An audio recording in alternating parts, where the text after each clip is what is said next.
Assalamualaikum warahmatullahi wabarakatuh. Guys, kenalin, nama aku Zalwa Maharani Al-Humayroh dari kelas 10 IPS kelompok 4 Sistem Ekonomi Campuran.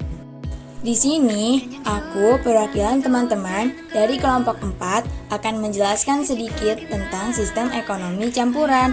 Tapi, sebelum ke pengertian dan teman-teman dari sistem ekonomi campuran, kita harus tahu dulu guys, sistem ekonomi suatu negara itu ditentukan oleh apa dan sistem ekonomi apa yang paling banyak dianut oleh negara-negara di dunia.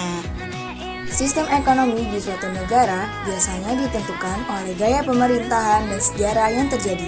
Sedangkan sistem ekonomi yang paling banyak dianut oleh negara-negara di dunia adalah sistem ekonomi campuran. Nah, sekarang kita masuk kepada pengertian dari sistem ekonomi campuran. Sistem ini adalah campuran dari sistem ekonomi pasar dan komando. Akibatnya, peran pemerintah dan swasta sama besar. Adapun ciri khas dari sistem ekonomi campuran adalah sebagai berikut. 1. Pemerintah dan swasta berperan aktif dan terus bekerja sama dalam menjalankan kegiatan ekonomi. 2. Pemerintah memberi kebebasan kepada pihak swasta untuk melakukan kegiatan ekonomi, tetapi memberi batasan dan intervensi jika dibutuhkan. 3. Pemerintah melakukan perencanaan, peraturan, dan kebijakan yang berkaitan dengan perekonomian. 4. Pemerintah mengelola dan mengatur semua sumber daya vital yang menyangkut hajat hidup orang banyak. Nah, sekarang kita masuk kepada keunggulan dan kelemahan dari sistem ekonomi campuran. Keunggulan 1. Pemerintah mengakui hak individu. 2. Pemerintah bisa mengendalikan harga barang dan jasa di pasar. 3. Pemerintah menjadikan kepentingan dan kemakmuran warga negara sebagai tujuan utama. 4. Masyarakat bebas memperbaiki taraf hidupnya dengan berkreasi dan melakukan kegiatan ekonomi. 5. Perkembangan ekonomi berjalan dengan lebih cepat karena adanya persaingan bebas.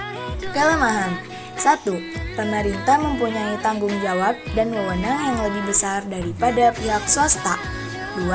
Pemerintah aktif mengatur perekonomian, tetapi masalah ekonomi seperti inflasi, pengangguran, ketimpangan masyarakat tetap terjadi. 3. Pemerataan pendapatan sulit dilakukan karena adanya persaingan dalam masyarakat. 4. Pertumbuhan ekonomi lebih lambat daripada sistem ekonomi liberal karena masih ada campur tangan dengan pemerintah. Kesimpulan dari materi sistem ekonomi campuran ini adalah dengan diberlakukannya sistem campuran, maka pemerintah bisa memiliki kuasa atas sektor ekonomi dengan tujuan untuk kepentingan masyarakat. Selain itu, sistem ini juga membuat pemerintah semakin mudah menentukan harga. Sekian penjelasan untuk materi kali ini, semoga bermanfaat dan mohon maaf apabila ada kesalahan. Terima kasih. Wassalamualaikum warahmatullahi wabarakatuh.